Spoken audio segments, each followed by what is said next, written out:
13 degrees at the airport at 7:33. Thank you, Dave. Good morning, everyone. Is there a serial killer preying on women in Alberta? After the discovery of a fourth missing woman now, Mounties admit they could very well be dealing with a serial predator in our province. RCMP have identified skeletal remains found earlier this year on a rural property near Leduc as this woman, 27-year-old Corey Renee Ottenbright. Corey was last seen in May of 2004. Back in 2004, 4 days after Corey disappeared, Dolores Brower also went missing.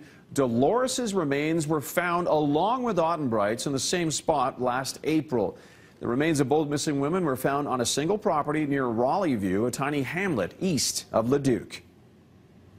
Obviously, with the close proximities of these deaths, it is a possibility, as I've said, an investigational theory, that it could be one person in committing these offenses on a number of different individuals.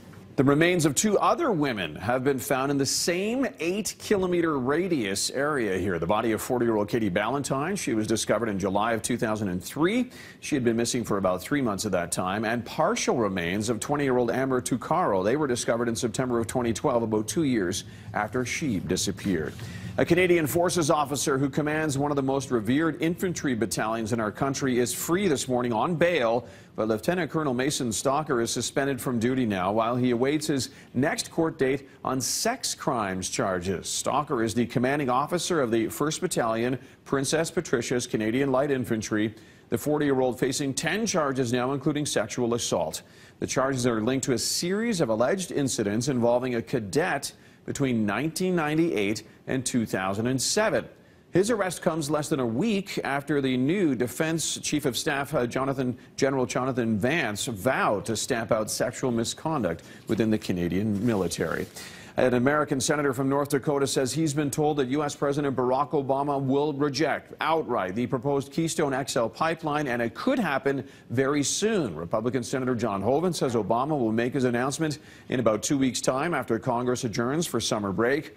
Hoeven supports the proposed pipeline to move oil sands bitumen to refineries in Texas. He says Obama is going to base his decision on environmental grounds, but that's something Hoeven says makes no sense because even the U.S. State Department concludes the pipeline will not increase pollution if approved. Meantime, presidential candidate Hillary Clinton is under growing pressure now to clearly state her position on Keystone.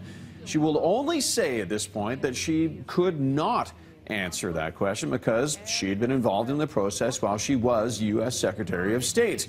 Clinton also says she did not want to second-guess the president in a process that she was involved in. It's now 7:36. Calgary's first ever public golf course is celebrating its 100th birthday right now. It's Centennial. The Shaganapie Golf Course opened in 1915. Back then, a round of golf cost you 25 cents. The first year this course opened, about 80,000 Calgarians at the time played more than 2,000 rounds of golf on the original 18-hole course. Today, the course features 27 holes, and about 72,000 rounds of golf are played here each and every year. You have some gorgeous views of the city, for one thing. It's up and down, it's rolling, it's you got the Bull River down over the cliff. It's a pretty location. It's got an interesting layout. And it's kind of surrounded by Bow Trail and C train tracks. It's a good location.